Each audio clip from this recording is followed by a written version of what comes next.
ang ready na masaktan? Because the word of the Lord is like a two-edged sword that when it penetrates in your heart, nasasaktan ka, pero mababago ka. Amen? Amen. Amen po ba mga acts? Are you ready to be transformed? Amen. So when we say being humble and loving, pag sinabi pong humble, it's not about thinking of ourselves less or down. Hindi po natin nakikita yung sarili natin na kawawa o kulelat, kaya po ng Team White. Very humble lang po kami na tinanggap ang pagkatalo. Pero it's not that being humble is the least, being the least. You know, in the kingdom of God, it's different. Pag sinabi po nating humble commitment, it's about putting others first rather than ourselves. So are we ready to be selfish right now? Pwede po ba tayong mag-selfless? Yung selfish, nag-amen sila, pero selfless, wala po. Are we ready to be selfless now? Amen, amen, amen. So amen po. And in loving naman, the standard of humble and loving service in a Christ-centered service po. Service is a Christ-centered, motivated by love and response to God's love. Amen? Amen. Yung service po natin sa Panginoon will always be a Christ-centered. Amen? We do it not because our leaders ask us to do. It's because we love God. Amen? We always think of God first in everything that we do, even if you are in the CMA, the ushers, the tech team, it has always to be a Christ-centered. Amen? And motivated by love. Sabi po, motivated by love. Hindi po motivated by complaint. Amen? Amen po ba tayo doon? Amen. Humble and loving service go together. Amen? We don't seek human approval. We don't seek to please people, but God who sees our hearts. It is God who sees our hearts. So for all of us, workers, especially workers, volunteers in this church, there may be times that the church may not be able to acknowledge or appreciate everything that we are doing. God sees everything that we do for the Lord. Amen? Amen, amen. Na kahit walang nakakakita sa atin, that even if nobody sees us doing the task, we still do it with such joy in our heart. Amen? Amen. So let's read John 13, our verse for today, wherein Jesus washed his disciples' feet. So let's read. Before the Passover celebration, Jesus knew that his hour had come to leave this world and return to his Father. He had loved his disciples during his ministry on earth, and now he loved them to the very end. It was time for supper, and the devil had already prompted Judas, son of Simon Iscariot, to betray Jesus. Jesus knew that the Father had given him authority and over everything, that he had come from God and would return to God. So he got up from the table, took off his robe, wrapped a towel around his waist. Can we say, took off his robe? Louder. Louder. Amen. Yan po ang mga galing sa camp. Malakas po. Amen. And poured water into a basin. Then he began to wash the disciples' feet, drying them with the towel he had around him. Napipicture po natin yung eksena wherein Jesus took off his robe and then poured water into a basin. Then he began to wash the disciples' feet, drying them with the towel he had around him. When Jesus came to Simon Peter, Peter said to him, "Lord, are you going to wash my feet?" Jesus replied, "You don't understand now what I am doing, but someday you will." "No," Peter protested, "you will never ever wash my feet, Jesus. My feet. Hindi mo huhugasan ang aking paa, Jesus." Ganon si Peter with such di ba? Minsan tayo, ganun tayo. No? Hindi mo ako gagalawin. Ganon tayo. Jesus replied, unless I wash you, you won't belong to me. Simon Peter exclaimed, then wash my hands and head as well. Lord, not just my feet. Lord, sabi po ni Peter, sige po, paliguan mo na lang din ako. Sabi ng Lord, si Lord, ang gusto lang naman yung feet. Pero si Peter, gusto niya, sige po, shampoohan mo na rin ako, banlawan mo na rin ako, Lord. Total, ginawa mo na. Gawin mo na pong lahat. Pero hindi naman yun ang gusto iparating ng Lord sa kanya eh. Di po ba? That's not what God wants him na fully bath siya and i-blow dry pa yung hair. After washing their feet, he put on his robe again and sat down and asked, do you understand what I was doing?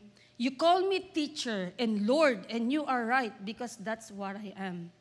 And since I, your Lord and teacher, have washed your feet, you ought to wash each other's feet. See, this is a command. And since I, your Lord and teacher, have washed your feet, you ought to wash each other's feet. Hugasan daw po natin ang mga paa ng bawat isa. Willing po ba tayo doon? Are we willing to wash each other's feet? I have given you an example to follow. Do as I have done to you. I tell you the truth. Slaves are not greater than their master, nor is the messenger more important than the one who sends the message. Now that you know these things, God will bless you for doing them. Hallelujah. Hallelujah. It's not new to us, this story. Amen. It's not already our first time to hear that Jesus washing his disciples' feet. Amen. This is just a reminder for us that being humble and loving, as loving servant, Jesus has already showed us the great example of a true, humble, and loving service through his disciples. Amen? Amen? So, sabi po ng C.S. Lewis, humble person does not think poorly of themselves. They simply think of themselves less. As we see the picture here, Jesus as a teacher, as the Lord and Savior, as the Master, took off his robe. Tinanggal po ng Panginoon ang kanyang identity doon at that time. Bakit po? Because he wanted to show his disciples how to be a humble and loving servant. Are we willing, yun po ang tanong, are we willing to do that? Are we willing to take off our position? Are we willing to take off our convenience for the sake of others? Are we willing? Willing po ba tayo doon? Minsan ang hirap po, especially for us here in Canada, it's really hard to commit ourselves to the ministry. Why? Because we have different jobs, different status in life, different, some of us have kids, some of us have all these things that sometimes are hindrances for us to do the job that God is asking us to do. Amen? So, today, church, let our hearts be open for what God is in store for us today. Amen? I know that some of us, we've been workers in the church for how many years, but God is stirring up our hearts to be humble and loving with our service to Him. Amen? So, how can then be volunteer or as a disciple of Christ be loving and humble in His service? First, we have to have the same attitude as Jesus. Amen? Same attitude as Jesus. Philippians 2:5 says, you must have the same attitude that Christ Jesus had. Jesus Himself humbled Himself in the presence of His disciples. Imagine your leader, your master, your teacher will go down before you just to wash your feet. Because at that time, washing the feet is one of the lowest lowest job, and it is done by a servant. But Jesus himself wants to be the servant of his disciples. Amen? It says that you must have the same attitude that Christ Jesus had. It's hard to have that attitude just as Jesus. Amen? It's because tao lang po ako. Naiinis pag nauutusan. I'm just human. When I was asked to do the task, I grumbled. That is why it's very important for us to know the attitude of Jesus. The very attitude of Jesus, it says there, though he was God, he did not think of equality with God as something to cling to. He did not cling to his position as teacher. Imagine the disciples, one of them are tax collector, some of them, ano pa ang mga role ng mga fishermen, but nobody. Nakita po natin yung picture. They saw Jesus taking off his robe, taking the water into the basin, and yet nobody volunteered to ask and say, "Let me do it, Master." So, same attitude as Jesus. Matthew 11:29 says, "Take my yoke upon you and learn from me, for I am gentle and lowly in heart." We have to have a lowly in heart. A lowly heart means having that compassion to other people, putting ourselves in the shoe of others. Amen? Amen? It takes a lot of courage for us to have a lowly heart. How many of us are willing to go extra mile for other people? Amen? Especially when it's not convenient. If it's convenient, everyone will go. But if it's not, there are just chosen people who are willing to go. But this time, sabi po ng Lord, you must have the same attitude just that Christ Jesus had. So we continue to pray that our attitude will be molded just like Jesus. Amen? Amen. Because there are things that we do out of what? Obligations. Out of, you just have to do it because you are asked to do it. But there's a difference when you are doing it with the same attitude as Jesus. When we do it with all our heart. Imagine mo, little Isaiah arranging the chair. He was doing it with all his heart, smiling, doing all these things. I saw him washing that big pot, and he was having fun. Pero pag tayo minsan, but if some of us were asked to wash the dishes, we complain. Di po ba? In our Christian walk, we do things out of the abundance of our love to Jesus. Amen? Even if we are not asked to do it, we do it. It's because we do it for the love of God. Amen? So number one, we have to have the same attitude. Amen? Pakisabi po sa katabi, same attitude. High five mo pa siya kung hindi ang attitude niya, hindi kay Lord. Same attitude. Amen? And number two, you have to empty yourself. Ito po this is a challenge for every one of us. Amen? It's really hard to empty ourselves for the sake of others. We have to empty ourselves.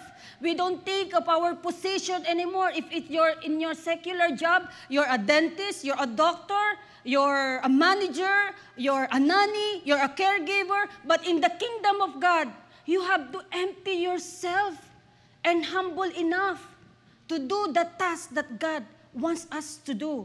Pagdating sa simbahan, wala po tayong position. When we come to church, there's no longer you as a manager. There's no longer you, doctors. There's no longer you as, mga businessman. CEO. Ang tingin mo pagpasok sa simbahan, CEO ako sa church, sa job ko. You don't have to utos me. You don't have to ask me to do things because I'm a CEO. You are a CEO in the kingdom of God, Christ elected officer to do the job. Every one of us is equal. Forget mo na kung sino ka doon sa job mo. You can apply to what you are doing in the job. Just like if you're a manager and you want to help managing the church, your ideas, your knowledge can help. But your attitude is not welcome in the church. You have to empty. Kung boss ka at turo-turo lang ginagawa mo doon sa opisina, you cannot do that. Amen? Because a humble and loving church, mainam na if you are being asked to do the task. Because you're a servant. Imagine a servant, ang servant po, hindi nagtuturo kung anong gagawin. Ang servant, ginagawa kung ano ang pinapagawa. Amen? Nag-i-explain lang po ako. Amen. So if you've been in that kind of situation that you cannot serve God, it's because you are thinking of your position in the outside world. It's about time for us to empty ourselves. You gotta empty yourself. You empty your robe kung doon sa opisina or doon sa bahay mo, tatay ka talagang, nanguutos ka talagang, hey, ganun. But here in the church, we are all equal. Jesus Himself empty His robe. Iniwanan niya yung position niya. Amen? There's a significance why Jesus Himself showed to His disciples taking off His robe and put on the towel, the lowest job on that time and in season, the lowest job to wash the feet of His disciples. Amen? He take off His robe. For us, we have to take off ourselves. Ano po ba ang dapat natin tanggalin sa ating sarili? First, hindi po yung mga physical robe po natin. It's about the pride. What else? Yung limitation po natin, it's because yung mga reasons po natin on how can we serve the Lord. We have all our alibis. Name them one by one. We have. Amen? Amen? When we say we ask people to go, may alibay po tayong lahat. But when we come to serve the Lord with a humble heart and with a loving heart, we empty ourselves and just give what is due to Jesus. Amen? We give everything to the Lord. It's because we have experienced the love of Jesus. He emptied Himself for us. Amen? That is why serving the Lord is always motivated by love. Serving the Lord is always motivated with a humble heart. Amen? It's not humble and a loving service to the Lord. It's not after the applause of men. It's not about the limelight. It's not about you. If you are humble and a loving servant of the Lord, you will avoid the spotlight. Amen? Because Jesus Himself avoided the spotlight. He did everything, even if people will not acknowledge Him. The same true with us. We avoid the spotlight. We avoid yung recognition ng tao because recognition of men is just temporary. That is why we have to empty ourselves. If you are full of yourself serving the Lord, everything is nothing. Everything is nothing. And yet, because ang sabi po ng salita ng Lord, those who are humble will be lifted up, and those who are pride will be humbled. The Word of God says that. Amen? If you're proud enough because of the accomplishments that you are doing for the Lord sees that as nothing. Because the Lord always sees the heart, the sincerity of our heart.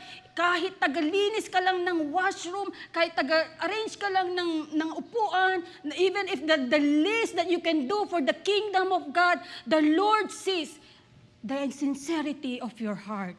Amen? Amen? Amen? Amen po ba? Testimony lang po, when I was first asked by Tita Del to worship in our prayer meeting, nanliit po ako talaga sa sarili ko. Kasi hindi po ako talaga marunong kumanta. Sabi ko, Tita Del, did the Lord really speak to you? At sabi ko, Lord, Tita, wala naman po confirmation sa akin. You know what? Sobrang nanliit po ako sa sarili ko, and Tita Del will always remind me na the Lord sees your heart, even if to the left, to the right yung boses mo, because you make yourself available to the Lord. And nag-iba po yung, my mindset change. Yung thoughts ko po, pagkakataon ko na kumanta. Alam niyo ba yung gano'n? And then, Lord, kasi po, my heart is just for the worship team, pero hindi po ako tinawag doon. Hindi po talaga ako tinawag. Yun po yung katanggap-tanggap talaga na salita ng Panginoon that every one of us has talents na binigay ng Lord. So, you know what? And then, Tita Del would always encourage me. The prayer warriors will encourage me that it's not the voice, anak. It's not, but it's the heart. It's your heart. So, I was just, I was just singing how great is our God. You know what? And then, every time they would ask me, they already know my lineup. Alam na yung lineup talaga ng mga amen. You know what? What I am saying is that I'm not boasting of myself. I'm boasting that God sees our hearts. Amen? Kaya make yourself available po in singing. Kaya po nung Friday, sabi niya, kanta ka, hala Lord. Alam mo yung mga ganon, pero now, confident na po ako kasi si Lord naman kinakantahan ko. Sample, how great is our God. Sing with me, how great. Favorite ko po yun kasi when you think about the greatness of the Lord, you will just sing with the top of your voice how great He is. Amen. Kaya po, the Lord does not require singers. He requires worshipers. I may not be a singer, but I can carry a tune. But anyways, I was just testifying that God sees the heart of His people. If you are emptying yourself to serve the Lord, no matter how small or big you are doing for the Lord sees and rewards you. Amen. If you are faithful to the small things that God has given you, God will give you even the greater things. Amen? So are we ready to empty ourselves for the Lord? Amen? Amen? High five too kung sino ang ready po sa inyo mag-empty. Empty yourself. Amen. Kasi po dito, Philippians 2, 3, 4. Don't be selfish. Sorry po, natawa lang po ako sa kanta ko. Naka-record pala. Don't be selfish. Don't try to impress others. Be humble. Be humble, thinking of others as better than yourself. Amen? Thinking of others better than yourself. Kung singer ka at yung hindi kumakanta na willing, wag mo nang kutsain din naman. Kasi willing na nga eh. Diba? It's because you are... Nagigets mo ba natin yung point? You think of yourself less than others. Because in the kingdom of God, every one of us is equal. Every one of us is equal. Amen? So, kung ang tingin mo sa sarili mo, if you think of yourself, you are belittling yourself for the kingdom of God, you have an appointed task to do. You do it with a humble heart. You do it with such love in your heart. And God sees that because God sees everything. Amen? God is faithful. God is our great rewarder. Amen? Our labor is not in vain. As it is written, do not get tired of doing good, for in due time, you will reap a blessing if you don't give up. Nakarinig ka lang ng konting discouragement, you give up on your calling. No, you have to empty your pride. You have to empty yourself. You have to empty the things that is hindering us in serving the Lord because you cannot move forward unless we empty ourselves. Amen? So don't think of everything. Don't be selfish. Don't try to impress others. Don't try to impress your leaders. Don't try to impress your cell leaders. Don't try to impress your friends. Impress the one who sees your heart. Amen? Amen. Philippians 2:7. Instead, ito po example ng Lord. Instead, He gave up His divine privileges. He took the humble position of a slave and was born as human being when He appeared in human form. He gave up His divine privileges. Amen? He could just have point Peter to wash the others' disciples' feet, but He chose to do it. Amen? Number 3, reach down to reach out. Reach down to reach out. Paano po natin gagawin yun? Dito po, sabi po, Luke 22:25-26, Jesus told them, in this world, the kings and great men lord it over their people, yet they are called friends of the people. But among you, it will be different. Those who are the greatest among you should take the lowest rank, and the leader should be like a servant. Amen? Those who are the greatest among you should take the lowest rank, and the leader should be like a servant. Washing the dirty feet was the work of the lowest slave po at the time. But Jesus reached out. Ano pong ni-reach out niya? Yung water and the basin, and lowered himself to wash the disciples' feet. Because he want to reach out to his disciples. Amen? He poured water into a basin, then he began to wash the disciples' feet, drying them with a towel he had around him. Pag nakikita po natin dito, it's a reminder for us to reach down and reach out. We have to lower ourselves.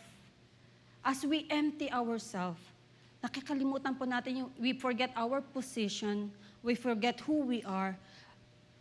It is no longer I who live, but Jesus lives in us. Nakalimutan mo na yung sarili mo. To die is gain. To live is Christ, and to die is gain. Hirap po nun, yung kalimutan mo yung sarili mo for the Lord. But it's the most fulfilling job that we can do. It's because we are serving the Lord. Reach down to reach out. Sometimes it takes, especially our time. Time is very precious. Everywhere we go. Even here in Canada, especially here in Canada, right? Time is very precious. When we miss a minute while waiting the bus, we miss the bus, right? You have to wait 15 minutes. How much more in the kingdom of God? Reaching down to reach out means we have to reach down, meaning we have to lower down ourselves in order for us to reach out those who are in need. Amen? Just like Jesus, he lowered himself, washed the feet of his disciples. It's because he wanted to show that the humble and loving service are willing to reach down, even the lowest of the lowest, for him to reach out. That is the heart of Jesus. And for us who declare that we are the disciples and the followers of Jesus, we need to reach down and reach out. Amen? It takes a lot of our time, even our resources, but it is worth it. It is worth it. It is worth it. Church, let us continue to have that heart that are willing to reach out to other people, because you know what? There are people who are willing to reach out to us when we needed them the most. Amen? There are people who are willing to do the task for us when we cannot do it. There are people who are willing to reach out, give everything, para lang din ma-reach out tayo. And this time is the time for us also to reach down and reach out. Kumbaga, it's a domino effect wherein you have received that kindness, you have received that love, you have received that the love and even the things that you have right now. It's because Jesus used people as an instrument, and why not reach down right now? And because there are people who needs reaching out. Amen? Humble enough to reach down and reaching out. Amen? It takes a lot of praying that, Lord, break my heart for what break yours. Dati, Lord, if we have already accepted Jesus Christ as our Lord and Savior, sabi po kanina, same attitude as Jesus, then this thing should be a product of us that our hearts are already broken to the needs of other people. Amen? That we do these things, it's because we have first received. Amen? Amen? Amen po ba tayo dyan? I was really blessed yesterday because some of our leaders, together with our prayer warriors, we are able to visit our dearest Tita Agnes in the hospital. And praise God, you know what? These things are the tangible kind of love that represent the tangible kind of love of Jesus, that we have to visit our brethren who are sick. We have to find time. Even our pastor is so busy, and yet she chooses to be with us. And I know na we are so blessed with our pastor that she will do her best to minister to all the needs of our people here in church. That's why yesterday po, praise God, because she's doing well. It's such a miracle to see our dearest Ate Agnes with the health renewed, and we continue to declare the complete healing. So this is what we see in the church. We reach down because there are things that needs to be reached out. We give, it's because the church wants to reach out to those who are in need. We give not with complaint anymore. It's because the Lord Himself blessed us, reaching out to us, and now we are a channel of blessing. Amen? Kaya po dito, we continue to really pray that every one of us will have that burden to reach out to someone para po lahat tayo will bring people into the kingdom of God.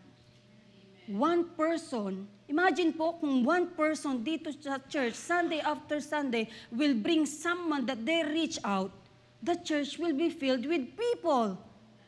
Church who are hunger and thirst of the presence of the Lord. Amen? Amen. So we can do that if we empty ourselves, empty our hindrances, taking out all the hindrances sa buhay po natin in serving the Lord, and then we are able to reach out to those who are in need. Amen? Amen. Number 4, volunteer to be a vessel. Volunteer to be a vessel. Again, volunteer to be a vessel. Amen. Ulitin ko po, volunteer to be a vessel. Pakitype po dyan sa mga nanonood po natin, volunteer to be a vessel. Amen. Can I hear the young adults say, volunteer to be a vessel? Volunteer to be a vessel. What about the home? Volunteer to be a vessel. Sige nga, ang men. Volunteer to be a vessel. Mahina ang men. Volunteer to be a vessel, men. Isa pa. Volunteer to be a vessel. Tingnan nyo, compare natin sa mga momshies. Momshies, volunteer to be a vessel. Sabi na nga ba mga momshies talagang superpower. Pag sinabing volunteer, talaga naman, all of us will have a heart to volunteer to be a vessel. Amen? Amen. Amen, men. Amen. Amen. Volunteer to be a vessel. Isaiah 6:8. Then I heard the voice of the Lord saying, whom shall I send? And you will go for us. And I said, here I am. Send me. Here I am. Send me. Can we all shout, here I am. Send me. Here I am. Send me. Amen. Lord, buhay na buhay ang church. Here we are, Lord. Send us. To be volunteer, to be a vessel. Amen? Amen. Pag sinabi pong volunteer dito, it takes your time. Are we willing?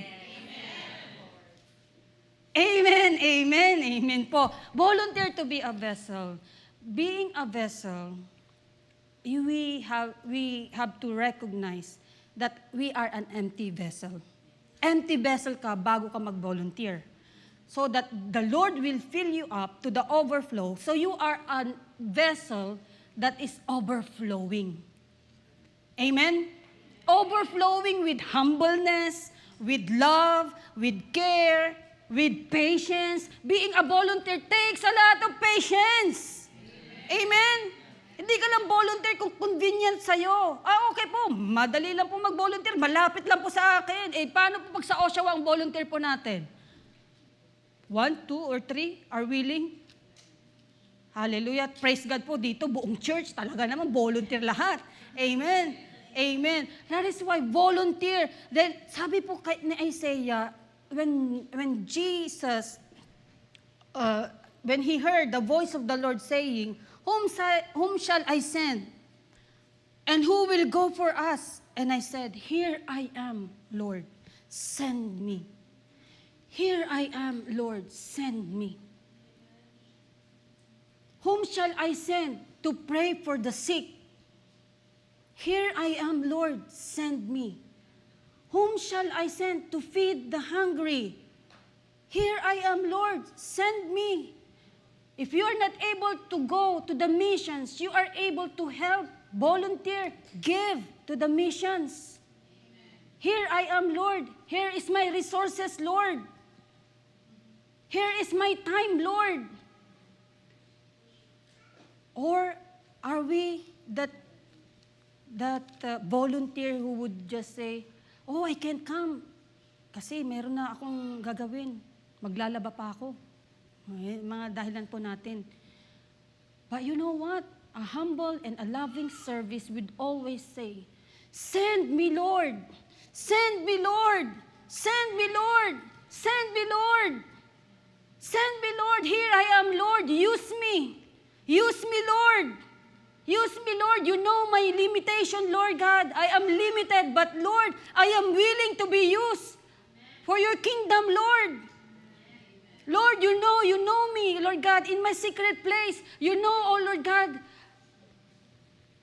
kung sino po ako. And yet, Lord, I'm willing, Lord, to be used for your kingdom, Lord. Kasi nakita ko po yung burden, Lord. I will go. Unless you see the burden, unless you want to be part of the work, you will never volunteer. But when you have that heart, na pag-alis mo, may kailangan gawin. Lord, I will do it. But I know, Lord, you will multiply my resources. Lord, you will provide even if I don't have. The Lord will always provide for volunteers. Because the Lord will never forsake the righteous. The Lord will never forsake the righteous. If you are volunteering for the Lord with all your heart, the Lord will never abandon you. He will always provide. Provision is already ahead of us. Amen? A willing heart to volunteer. A heart that is just willing. A heart that is just willing to say, here I am, Lord. Send me. Here I am, Lord. Here is my resources, Lord. Use me.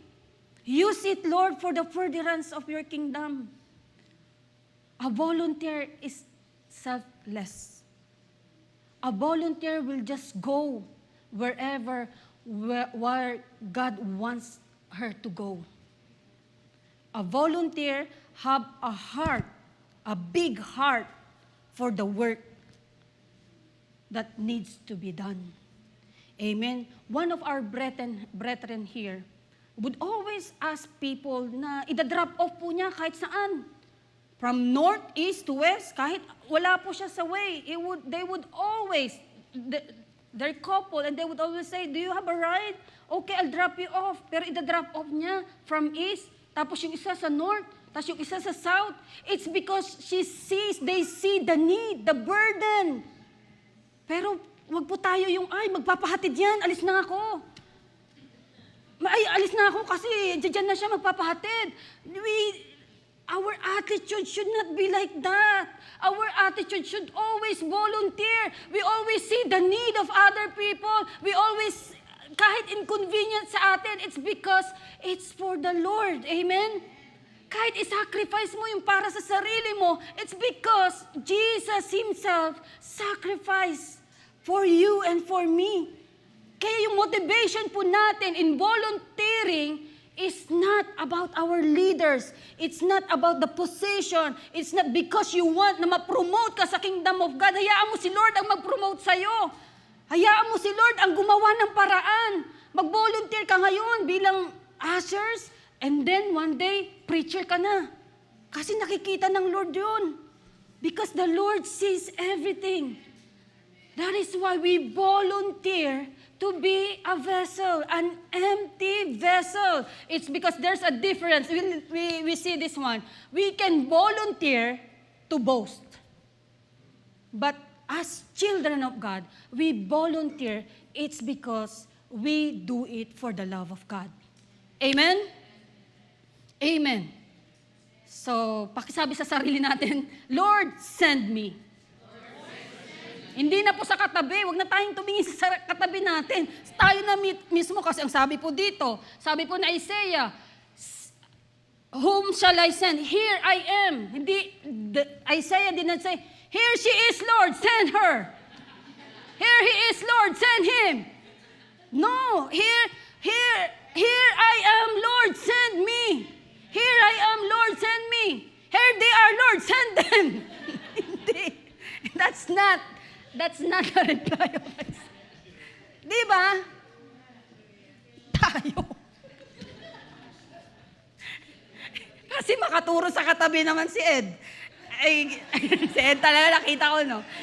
May masabi lang ako si Ed. Si Ed, ako po I'm so proud po sa Acts na to kasi praise God po because men in the Acts are rising. Isa po siya sa mga transpo ministry ng Acts during our Bible study. Kahit madaling, late na po siya galing sa work, he would always make time to attend our Bible study and he would volunteer to drop off some of our acts. Gaano po kalayo yon? The Lord sees your heart, anak. So, si Ed po yung nakita ko, ano? Send him, Lord, send him. Send him more. Send him, Lord, for a greater purpose, Lord. Send him. Amen. So bilang nanay, you want your spiritual children to be promoted in the kingdom of the Lord. So Lord, send them, Lord. Amen. Amen. Number 5, example to follow. Sakit, no? Are we a good example to follow?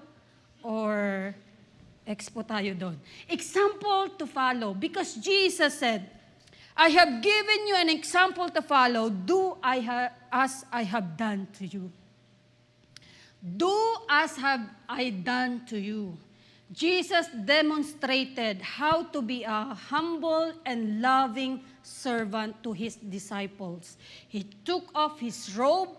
He took off His position. He emptied Himself. He volunteered to do the works. None of His disciples volunteer. Imagine mo, wala, no? Ni isa sa kanila nag-volunteer. Ito naman si Peter, gusto pang paliguan siya ni Lord.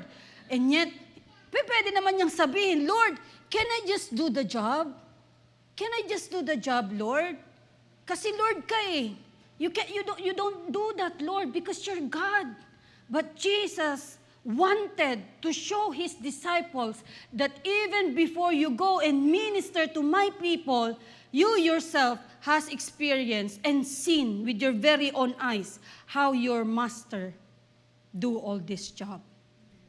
First, there's a spiritual meaning on that. Before we go out and minister to other people, before we go out and volunteer, before we go out and empty ourselves to do the works, Jesus Himself need to wash our feet. Our spiritual life need to be washed. Because some of us, just like Peter, he said, Lord, you don't have to wash me. You know, there's a little pride on that, right? There's a little, hindi mo na ako, probably at some point, we think of ourselves clean already. We think of ourselves, we don't need washing spiritually. But this time, God is reminding us that A humble and loving servant needs to be washed by Jesus first. There are things in us that are not right, that will always hinder us to do the job. It's only Jesus that is able to wash us. And Jesus himself said, he demonstrated a humble and loving service by washing the feet of his disciples. And Jesus said in Matthew 20:28, just as the Son of Man did not come to be served, but to serve and to give his life as a ransom to many. Jesus did not came here to be served. He came to serve. We are here not for us to be served. We are here to serve the King of Kings and the Lord of Lords.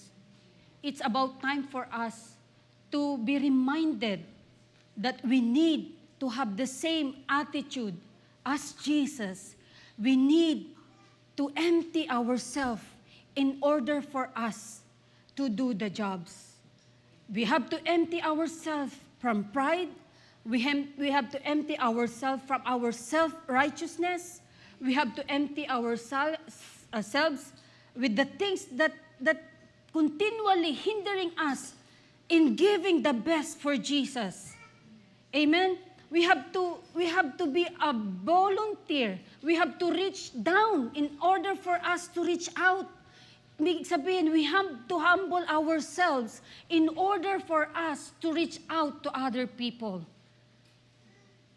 Church, Jesus himself showed us the greatest example of a humble and loving service. Even in the last hour, Jesus knew that this hour had come to leave the world and return to his Father. He had loved his disciples during his ministry on earth, and now he loved them to the very end. Amen? Jesus demonstrated the very service to his people. He is just willing to humble himself, died on the cross for us to show how much he loves us. Humble and loving service, Jesus himself showed. Humble enough to forgive those who betrayed him. Loving enough to love those unlovable. Loving enough to die on that cross for each and every one of us. He came not to serve. He came as a ransom to many. Such love is available for all of us. God is willing to wash our feet. God is willing to wash our unrighteousness. God is willing to forgive our trespasses. God is willing to use you as a vessel. Are you willing? Will our response be, "Here I am, Lord, send me"? The amazing love of Jesus is always available to those who are willing to accept Jesus as their Lord and Savior. Now it's the time for us to look back on that cross for what He has done. The ultimate sacrifice that Jesus did for His people, not only for His disciples, but for all those who believe in the power of His name, Jesus. Because Jesus Himself said, "In this world you may have tribulations, but take heed, I have overcome." Even our limitations is already overcome by Jesus. We are all victorious.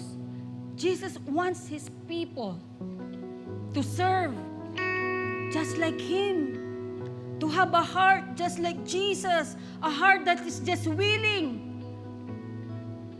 a heart that is just willing to love, a heart that is just humble enough to acknowledge that apart from you, Lord, I am nothing.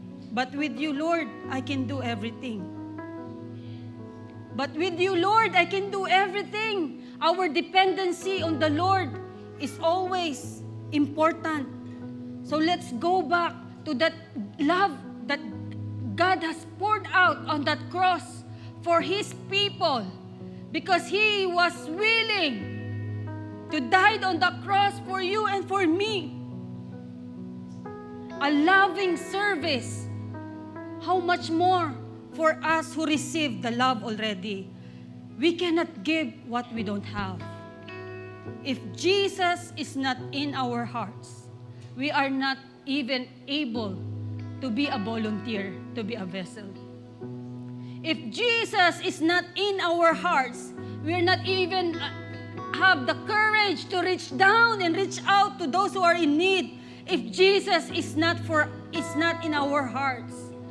That's why today, Jesus is asking us to receive this amazing love that comes from Him in order for us to be able to reach out to those who are in need. Because when the love of Jesus overflows in our hearts, we are able to forgive those who have sinned against us.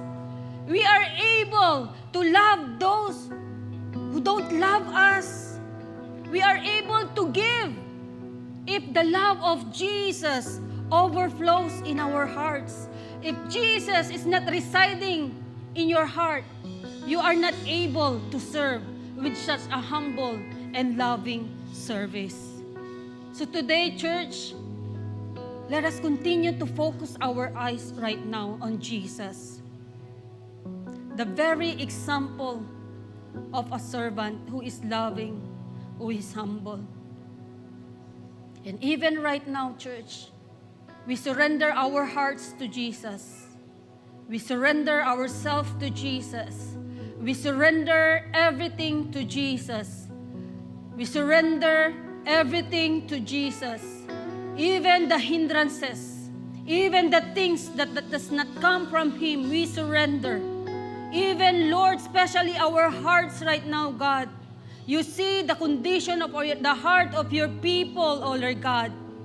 Even right now, Panginoon, Lord, we pray for a heart just like Jesus, a heart that is just willing, oh Lord God, a heart that is just continually, oh Lord God, emptying ourselves, Lord God, because we want to be filled by you, oh Lord God.